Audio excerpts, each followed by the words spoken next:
नमस्कार दोस्तों, आप सभी का स्वागत है आपके अपने YouTube channel CG job education में। जैसा कि आप सभी को पता है कि हम सहायक शिक्षक और शिक्षक भर्ती परीक्षा की तैयारी करा रहे हैं, है ना। ये जो क्लासेस है वो सभी के लिए फ्री है। बिल्कुल, जिन्होंने अभी तक हमारे चैनल को सब्सक्राइब नहीं किया है बिल्कुल सब्सक्राइब कर लीजिए। डेली क्लासेस चलेंगी शाम 7 बजे।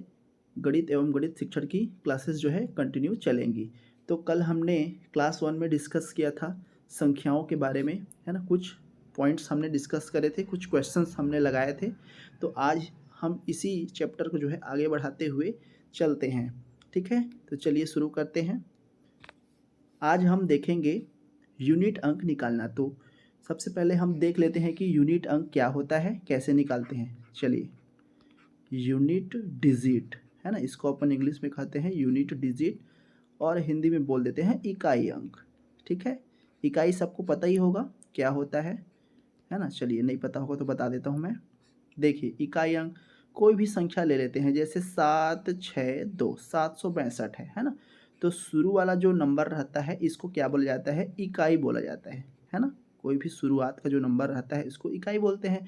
उसके बाद दहाई, सैकड़ा, हज़ार, 10,000, इस तरीके से आगे जो है काउंट होता है। तो पहली संख्या को हम बोलते हैं इकाई और इसी को बोला जाता है इकाई अंक। और यही हमको क्या करनी है, निकालनी है ना। तो आपको क्वेश्चन में बहुत सारे डिजिट दिए जाएंगे, है ना। उसको गुणा करिए, उसको भाग करिए, उसका घात निकालिए, है ना। तो घात निकालने के बाद कौन सा उसके इकाई में अंक बचेगा ये हमको बतानी है ना। कौन से उसके इकाई में अंक बचेगा ये हमको बतानी है, ठीक है। सॉल्व करते हैं।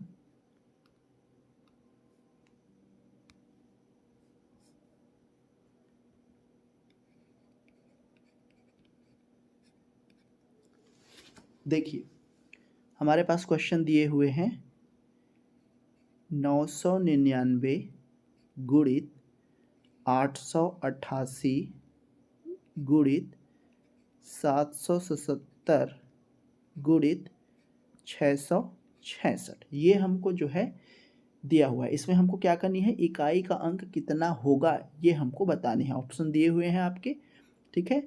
तो चलिए, इकाई अंक बताना है मतलब केवल हमको इकाई अंक में ही फोकस करनी है, दूसरा अंक हमको नहीं देखना है ना।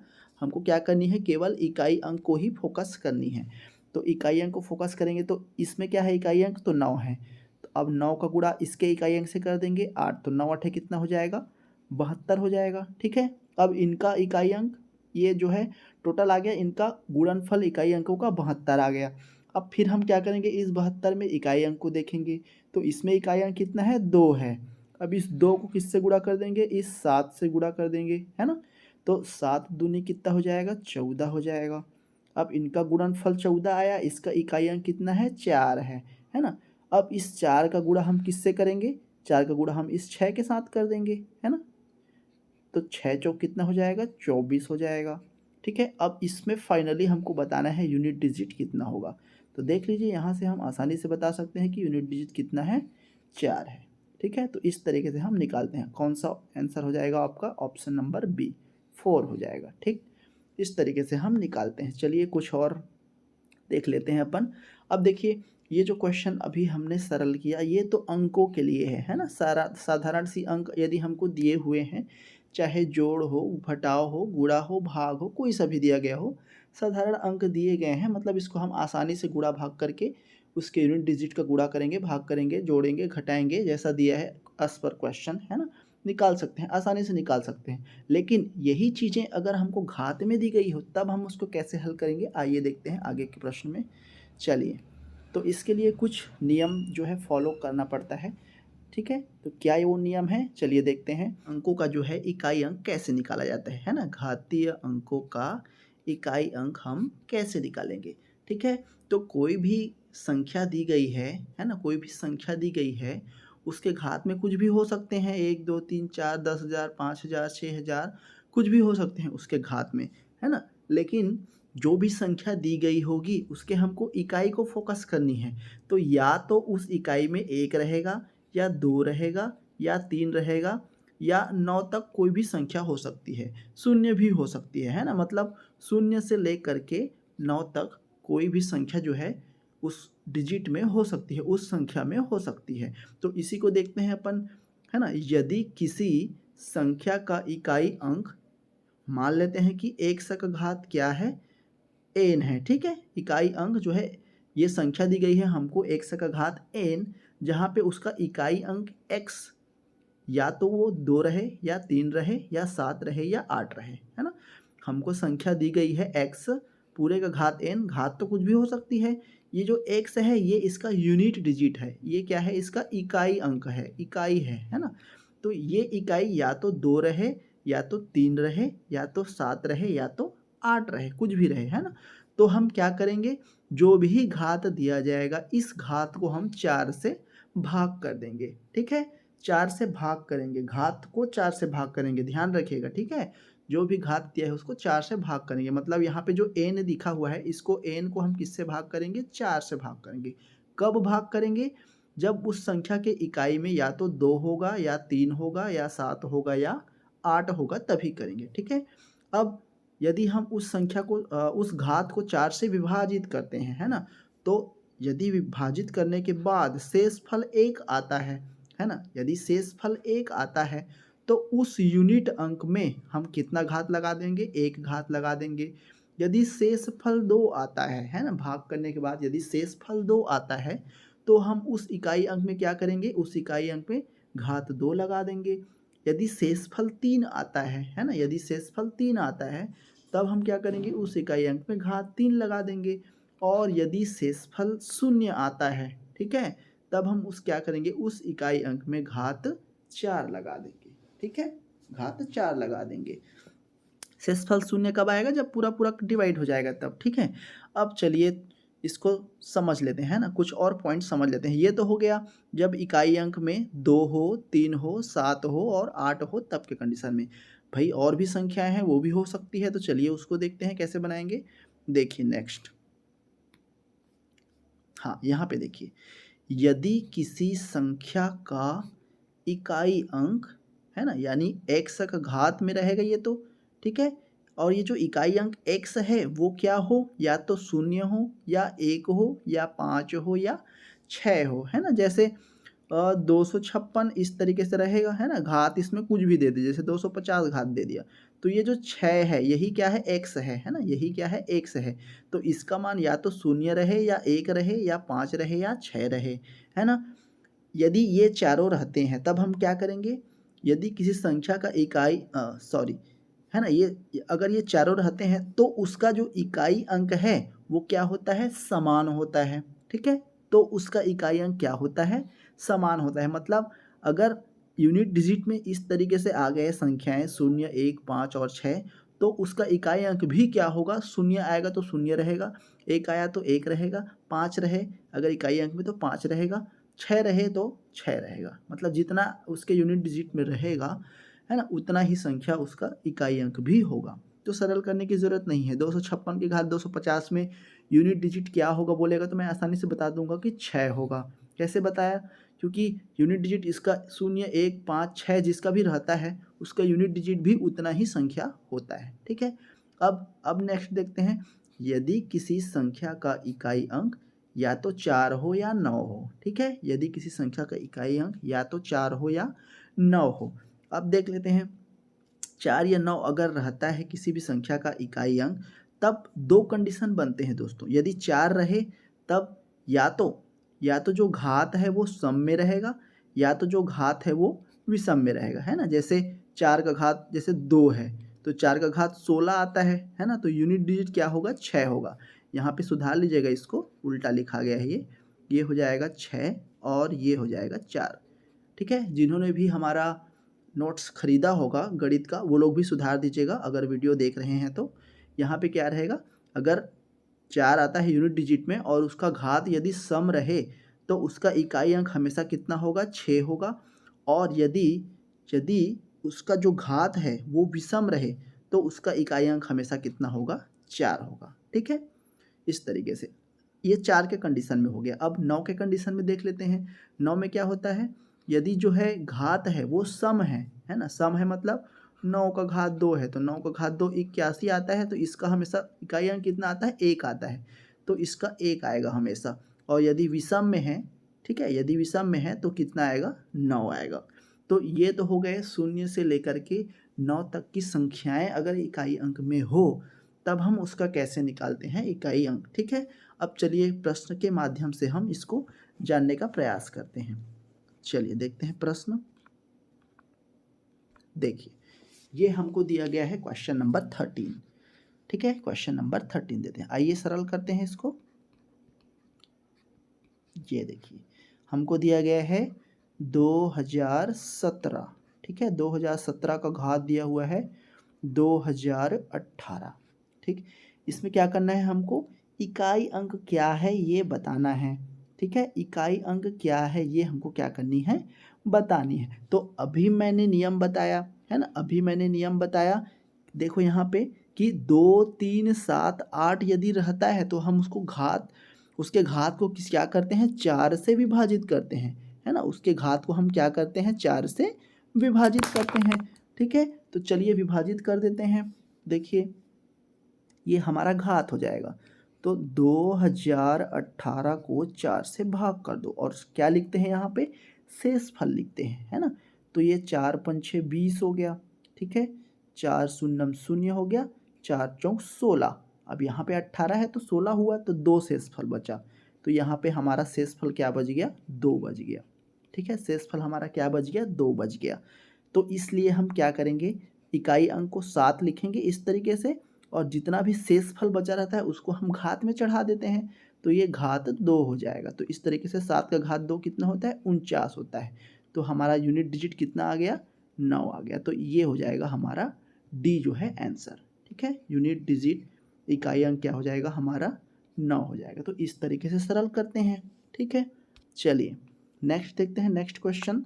एक और क्वेश्चन सॉल्व करके देखते हैं। क्वेश्चन नंबर 14 क्या बोल रहा है, देखिए संख्या हमको दी गई है 63 का घात 81 गुणित 27 का घात 34 गुणित 25 का घात 83 में इकाई अंक है। ठीक है, इकाई अंक क्या है ये हमको बताना है। तो सबसे पहले अलग अलग हल करेंगे इसको अपन। 63 का घात क्या दिया है, 81 दिया है।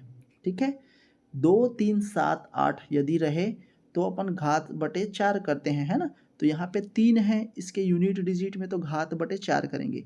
तो आपको मन में करनी है ना, जल्दी बनाने के लिए मन में करना है। अब घात बटे 4 करेंगे तो 81 बटे 4 करेंगे तो फट से दिमाग में आ जाना चाहिए कि भाई 80 तो कट जाता है पूरा, लेकिन 81 कटता नहीं है, मतलब शेषफल 1 बचेगा। तो कुछ नहीं करना है आपको, सीधा 3 का घात क्या लगा देंगे, 1 लगा देंगे, क्योंकि शेषफल को घात के रूप में लिखते हैं तो 3 आ जाएगा। इसका मान 3 आ गया, है ना। इसी तरीके से 27 को हल करेंगे अब। तो 27 का घात कितना होता है यहाँ पे, 34। तो 2, 3, 7, 8 ये भी आ गया इसी में, तो घात बटे 4 करेंगे, है ना। तो 4 से अब इसको डिवाइड करेंगे, ये पहले यूनिट डिजिट लिख लेंगे 7। ठीक है, इसको 34 बटे 4 करेंगे, फिर 4 अट्ठे 32 होता है। अब यहाँ पे 2 बच रहा है तो 7 का घात 2 लगा देंगे, है ना। मतलब 49 हो गया, मतलब इसका यूनिट डिजिट कितना आ गया, 9 आ गया। ठीक है, इसका यूनिट डिजिट कितना आ गया, 9 आ गया। अब इसी प्रकार से तीसरे को हल करेंगे। 25 का घाट कितना दिया है, 83।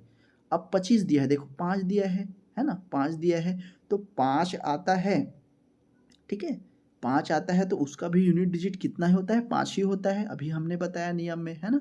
तो सिंपल सी बात है, इसका यूनिट डिजिट कितना हो जाएगा, 5 हो जाएगा। अब इसका 3 आया, इसका 9 आया, इसका 5 आया। अब इसको सरल कर दीजिए तो 3 निया कितना होता है, 27 होता है। यूनिट अंक बस लेंगे, तो 27 का 7 ले लिए। अब 7 को 5 से गुणा कर दीजिए, 7 पंछे 35। ठीक है, अब इसका भी यूनिट डिजिट हमको चाहिए, तो इसका कितना हो जाएगा, 5 हो जाएगा। और यही हमारा क्या हो गया, आंसर हो गया। ठीक है, देख लीजिए डी ऑप्शन। तो इस तरीके से बनाएंगे अपन। आई होप सबको समझ में आ रहा होगा। ठीक है, इसी तरीके से क्लासेस चलेंगी। बिल्कुल जो साथी आपके तैयारी कर रहे हैं सहायक शिक्षक की, उनको भी बता दीजिए कि जो है क्लासेस स्टार्ट हो गई है, फ्री ऑफ कॉस्ट है ना, बिल्कुल फ्री में है सभी के लिए क्लासेस।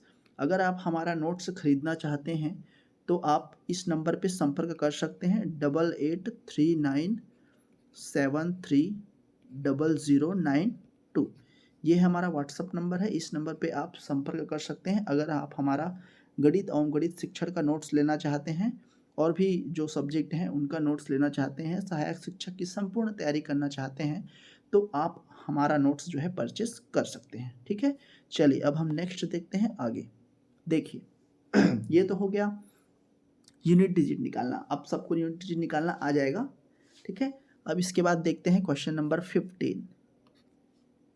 क्वेश्चन नंबर 15 में देखिए क्या बोला है। यदि दो संख्याओं का योग 100 और उनका अंतर 64 है तो बड़ी संख्या ज्ञात कीजिए, ठीक है। चलिए सॉल्व करते हैं। क्या बोला है, दो संख्याओं का योग 100 है। दो संख्याएं कौन कौन से ले लेते हैं अपन, a प्लस बी मान लेते हैं, है ना। a प्लस बी का जो मान है मतलब योग है वो कितना दिया है, 100 दिया है। और क्या दिया है, उनका अंतर 64 है। अंतर यानी a माइनस बी हो जाएगा। कितना दिया है, 64 दिया है। तो बड़ी संख्या क्या होगी ये हमको बतानी है। तो बड़ी संख्या निकालने के लिए हम दोनों संख्याओं का ज्ञात होना बहुत ज़रूरी है। तो ये हमारा कंडीशन दिया है ना। तो इसमें देखिए अगर मैं इसको जोड़ देता हूँ एक बार, ठीक है। अगर मैं इसको एक बार जोड़ देता हूँ तो ये जो है ये कट जाएंगे b और b, तो ये हो जाएगा 2a। 2a बराबर ये दोनों जुड़ जाएंगे 164 हो गया, ठीक है। तो a बराबर हमारा क्या हो जाएगा, 164 में भाग कर दीजिए तो 2 अट्ठे 16 और 2 दूने 4, a बराबर 82 आ गया। अब a का मान 82 आ गया तो b का मान हम कैसे निकालेंगे यहाँ से, तो ये हो जाएगा b बराबर 100 में क्या करेंगे, 82 को घटा देंगे, है ना। तो b का मान हमको निकल जाएगा। तो चलिए घटाएंगे तो कितना आएगा, यहाँ पे 18 आ जाएगा। अब हमको क्या करना था, बड़ी संख्या ज्ञात कीजिए ये बताया था। तो घटाने की भी जरूरत नहीं था, सीधा बड़ी संख्या पूछा था, हमको यहाँ पे बड़ी संख्या मिल गई, है ना। तो कितना हो जाएगा, यहाँ पे 82 हो जाएगा। सी ऑप्शन आपका सही हो जाएगा, ठीक है। ऑप्शन नंबर सी इस तरीके से बनाएंगे। चलिए नेक्स्ट देखते हैं आगे। चलिए दोस्तों अब हम देखते हैं क्वेश्चन नंबर 16 को, ठीक है। कैसे सरल करेंगे इसको, चलिए देखते हैं क्या बोला गया है हमारा क्वेश्चन। देखिए प्रथम 10 सम संख्याओं का योग ज्ञात कीजिए। प्रथम 10 सम संख्याओं का योग जो है ज्ञात करना है, ठीक है। सम संख्याएं कौन कौन सी होती है, 2 4 6 8, है ना। 0 2 4 6 8 ये सारी की सारी सम संख्याएं होती है। तो प्रथम 10 सम संख्याओं का योग हमको निकालना है। तो इसके लिए एक छोटा सा फार्मूला आता है। कौन सा फार्मूला आता है, आप लोग चाहें तो लिख सकते हैं। प्रथम n सम संख्याओं, प्रथम n सम संख्याओं का योग, ठीक है। प्रथम n सम संख्याओं का योग, छोटा सा फॉर्मूला है। क्या होता है, n प्लस 1, बस, ठीक है। इतना बस करना है। जहाँ पे n क्या है, जो भी संख्याएं पूछा जाएगा यानी n सम संख्याएं, ठीक है। तो देखिए यहाँ पे n बराबर हमको कितना दिया है, n बराबर हमको दिया है 10, 10 का बताना है। तो योग क्या हो जाएगा, है ना। प्रथम 10 सम संख्याओं का योग क्या हो जाएगा, 10 गुणित 10 प्लस 1, 10 प्लस 1, है ना।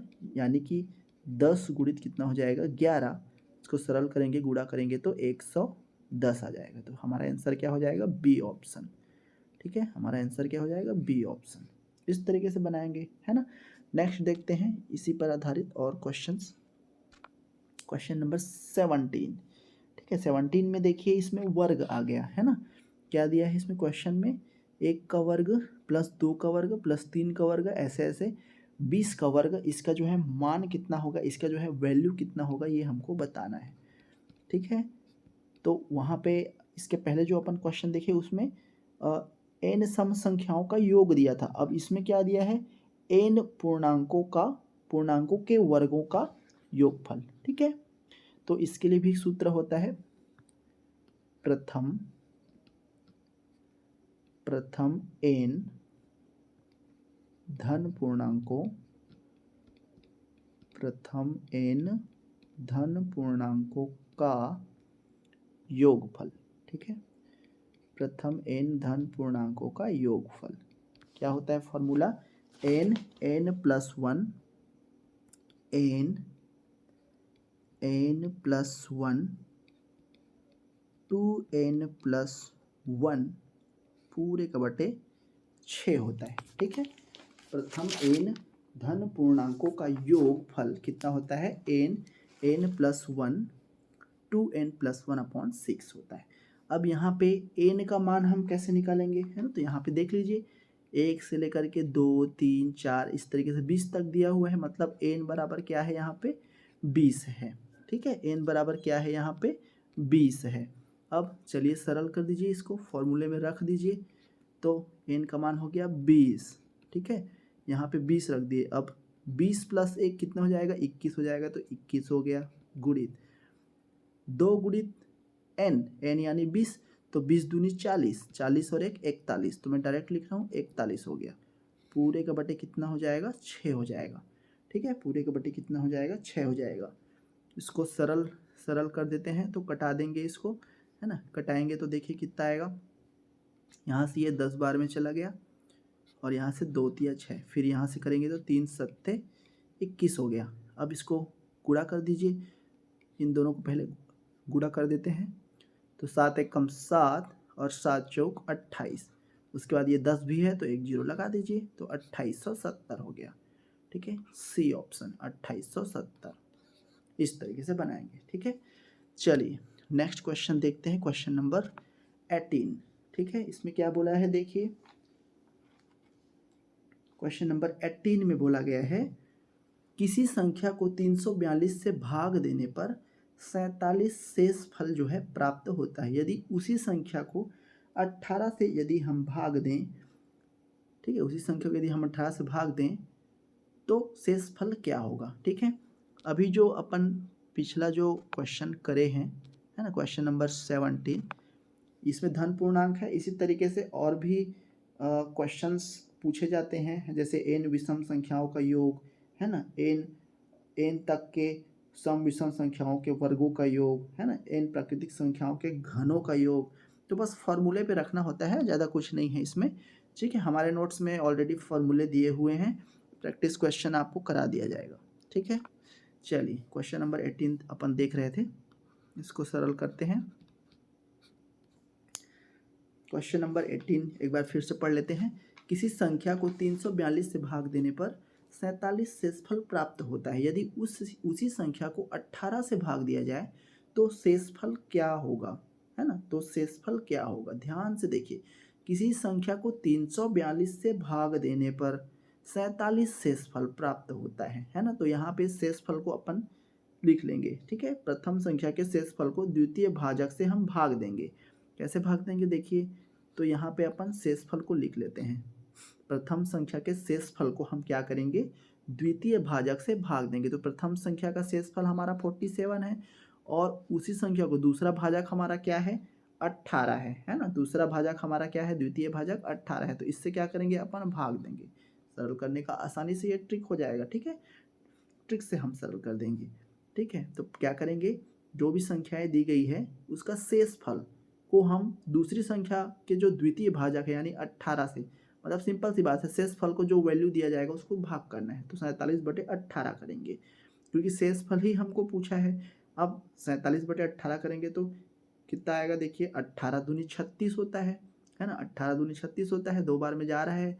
तो 47 में 36 घटा दीजिए तो कितना बचेगा, 11 बचेगा, है ना। शेषफल में क्या बचेगा, 11। शेषफल ही हमको पूछा था, तो हमारा आंसर क्या हो जाएगा, 11 हो जाएगा। B option, option number B, ठीक है। तो यहाँ पे आप चाहे तो लिख सकते हैं, क्या लिखेंगे, प्रथम संख्या के शेषफल को द्वितीय भाजक से भाग देंगे, है ना। जो भी प्रथम संख्या रहेगा उसका शेषफल जो रहेगा, उस शेषफल से हम क्या करेंगे, दूसरी संख्या जो भी रहेगी उसके भाजक से हम भाग देंगे, यानी द्वितीय भाजक से क्या करेंगे, भाग देंगे। फिर जो भी शेष बचेगा वही उसका आंसर होगा, ठीक है। इस तरीके से बनाएंगे। चलिए अब नेक्स्ट क्वेश्चन देखते हैं, क्वेश्चन नंबर 19 में क्या बोला है, 4 अंकों की वह कौन सी बड़ी से बड़ी संख्या है जो कि एक पूर्ण वर्ग है ना। 4 अंकों की वह कौन सी बड़ी से बड़ी संख्या है जो कि क्या है, एक पूर्ण वर्ग है। 4 अंकों की बड़ी से बड़ी संख्या क्या होती है, क्या होती है बताइए। 4 अंकों की सबसे बड़ी से बड़ी संख्या 9, 9, 9 और 9, है ना।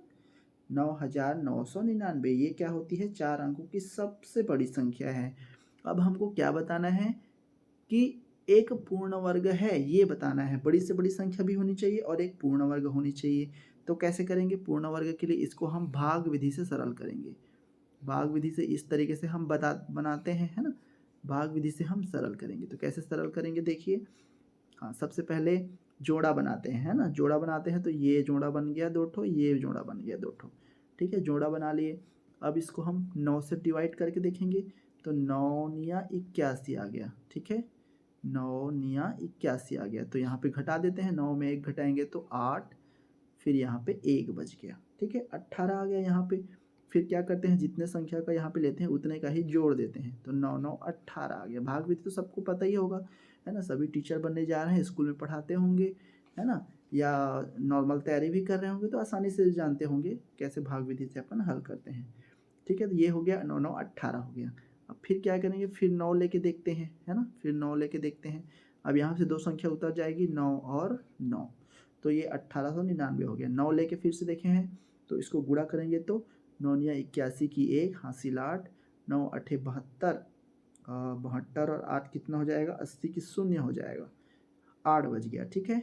9 एकम 9, 9 8 17, ये हो गया। अब इसको अपन घटा देंगे तो ये हो जाएगा 8, ये हो जाएगा 9, ये हो जाएगा 1, मतलब 198 हमारा शेष फल बच रहा है ना।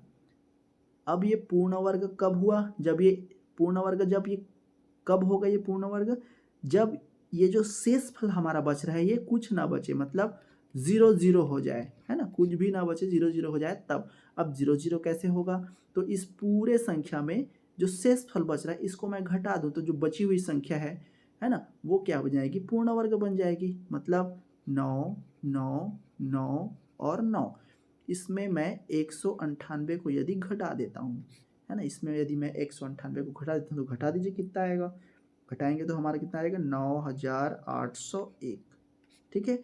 और ये 9000 जो 801 है ये क्या है, एक पूर्ण वर्ग है। तो देख लीजिए बी ऑप्शन आपका आ रहा है ना, बी ऑप्शन आ रहा है। तो ऐसे क्वेश्चन को इस तरीके से जो है हम सरल करते हैं, ठीक है। चलिए अब हम नेक्स्ट क्वेश्चन देखते हैं, क्वेश्चन नंबर 20। क्वेश्चन नंबर 20 में क्या बोला गया है, 6 अंकों की छोटी से छोटी संख्या, है ना, छोटी से छोटी संख्या कौन सी है जो 111 से पूर्णतः विभक्त है ना।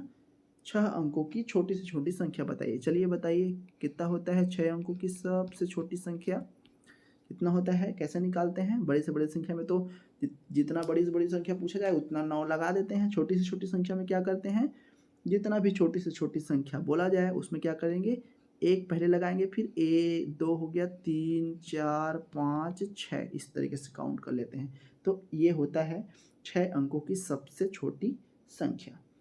अब और क्या बोला है कि जो 111 से पूर्णतः विभक्त है ना, 111 से पूर्णतः विभक्त है। अब 111 से भाग देंगे इसको, ठीक है, 111 से भाग देंगे तो भाग दे के देखिएगा आप लोग, ठीक है। इसको जब हम 111 से भाग देते हैं तो हमारा जो शेष फल है, हमारा जो शेष फल है वो 100 बचता है, ठीक है। हमारा जो शेष फल है वो कितना बचता है, 100 बचता है। भाग दे के देख लीजिएगा, ठीक है। अब शेष फल हमारा 100 बचता ठीक है। तो ये जो 111 है ना, 111 से पूर्णतः विभक्त है ऐसे बोला जा रहा है ये। तो 111 को अब हम क्या करेंगे, इसमें 100 को घटा देंगे, पूर्णतः विभक्त है बोला है, 111 से पूर्णतः विभक्त बोला है, 100 घटा देंगे तो कितना बचेगा, 1 बचेगा, है ना। 100 सॉरी कितना बचेगा, 11 बचेगा। 111 में 100 घटा देंगे तो कितना बचेगा, 11 बचेगा। अब इसमें क्या करेंगे, छोटी से छोटी संख्या पूछी है, उसमें अपन क्या करे थे, घटा दिए थे। अब इसमें क्या करेंगे, जोड़ देंगे। तो हम क्या करेंगे, ये जो संख्या दी गई है 6 अंकों की छोटी से छोटी संख्या, इसमें अपन 11 को और जोड़ देंगे। तो जोड़ दीजिए 0 0 0 1, ठीक है। ये हो जाएगा इसका फाइनल आंसर। तो देखिए कौन सा आ रहा है हमारा, सी ऑप्शन आ रहा है ना। तो ये हो जाएगा सी आंसर, ठीक है। क्या क्या किए एक बार और देख लीजिए। सबसे पहले अपन क्या किए, 6 अंकों की सबसे छोटी संख्या लिखे, इतना आ गया हमारा, है ना। उसके बाद जब हम इसको 111 से पूर्णतः विभक्त है बोला है, 111 से जब हम भाग देंगे तो हमारा शेषफल कितना आता है, 100 आता है। भाग दे के देख लीजिएगा, है ना, 100 आता है शेषफल। फिर क्या करेंगे, जो विभक्त है पूछा गया है उसको हम इससे डिवाइड माइनस कर देंगे। 111 में 100 को क्या कर देंगे, माइनस कर देंगे। माइनस करते हैं तो हमारा 11 बचता है। इस 11 को हम इस 6 अंकों की संख्याओं में क्या कर देंगे, जोड़ देंगे। तो हमारा जो भी आएगा वो क्या हो जाएगा, फाइनल आंसर हो जाएगा। ठीक है, इसी तरीके से चलिए नेक्स्ट क्वेश्चन देखते हैं। एक और क्वेश्चन नंबर 21। ऐसे भी एग्जाम में प्रश्न जो है पूछे जाते हैं। चलिए हल करते हैं। देखिए क्या बोला गया है प्रश्न में, गाय तथा मुर्गियों के कुल सिर 90 तथा पैर 224 हैं, है ना। अब गाय और मुर्गी का बताना है भाई, इसकी संख्या कितनी होगी, है ना। पैर की संख्या, सिर की संख्या, ऐसे जो है क्वेश्चंस आते हैं। तो इस तरीके से जो है आसानी से आप बना सकते हैं। तो एक छोटा सा यहाँ पे आप फॉर्मूला बोल सकते हैं, वो लिख लीजिए। जानवरों की संख्या, ठीक है, जानवरों की संख्या, जानवरों की संख्या बराबर होता है। अब ये जो जानवर होंगे वो कितने पैर वाले होंगे, 4 पैर, है ना। 4 पैर वाले जानवर की संख्या अगर हम निकाल रहे हैं तब के कंडीशन में ये सूत्र रहेगा। 4 पैर वाले जानवरों की संख्या का सूत्र क्या होता है, पैरों की संख्या, पैरों की संख्या, ठीक है। पैरों की संख्या में अपन क्या करेंगे, 2 का भाग दे देंगे, ठीक है। अब ये पैरों की संख्या किसकी आएगी, जो भी दिया रहेगा क्वेश्चन उसका, ठीक है। पैरों की संख्या, पैरों की कुल संख्या में हम 2 का भाग देंगे, माइनस क्या लिखेंगे, सिरों की संख्या, ठीक है। माइनस क्या लिखेंगे, सिरों की संख्या, सिरों की संख्या, ठीक है, सिरों की संख्या। देखिए क्या बोला गया है, हमको जानवरों की संख्या निकालनी है ना, गायों की संख्या निकालनी है, कितने गाय हैं उसकी संख्या निकालनी है। तो हमारा गाय तथा मुर्गी के कुल सिर कितने दिया है, कुल सिर 90 तथा पैर 224 दिया है। तो पैरों की संख्या पहले है तो 224/2 कर देंगे, ठीक है। माइनस सिरों की संख्या कितनी दी गई है, 90 दी गई है ना। तो माइनस क्या कर देंगे, 90 कर देंगे। अब इसको सरल कर दीजिए, ठीक है, सरल कर दीजिए।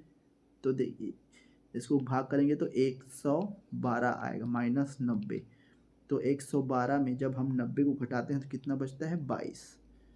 तो देख लीजिए कौन सा ऑप्शन आ रहा है, बी ऑप्शन, ठीक है, बी आपका सही हो जाएगा। तो इस तरीके से अब जो है बनाते हैं, ठीक है। तो ये जो संख्याओं का जो हम चैप्टर पढ़े हैं, है ना, इसमें बहुत सारी चीज़ें हमने देखी है, परिभाषा जानी है उसका, ठीक है। परिभाषा के बाद हमने यूनिट डिजिट निकालना सीखा है, परिमेय संख्याएं क्या है, अपरिमेय संख्याएं क्या है, वो सारी की सारी चीज़ें निकाली है। स्थानीय मान निकाला है ना, अंकित मान निकाला है, जातीय मान जिसको अपन बोलते हैं, अभाज्य संख्याओं के बारे में हमने सीखा है, ठीक है। और हमने विभाजित होने का जो नियम है ना, वो हमने पढ़ा है। डिविजिबिलिटी रूल जिसको अपन बोलते हैं वो हमने सीखा, यूनिट डिजिट निकालना सीखा, ठीक है। और हमने कुछ संख्याओं के वर्गों का योग जो है निकालना सीखा, और इस तरीके से जो है अनेक प्रकार के प्रश्न हल किए। तो आप सभी को क्लास अगर अच्छा लगा होगा तो बिल्कुल लाइक शेयर करिए, और जिन्होंने अभी तक सब्सक्राइब नहीं किया है हमारे चैनल को बिल्कुल सब्सक्राइब कर सकते हैं। और जो हमारा नोट्स खरीदना चाहते हैं वो नोट्स ले सकते हैं आप।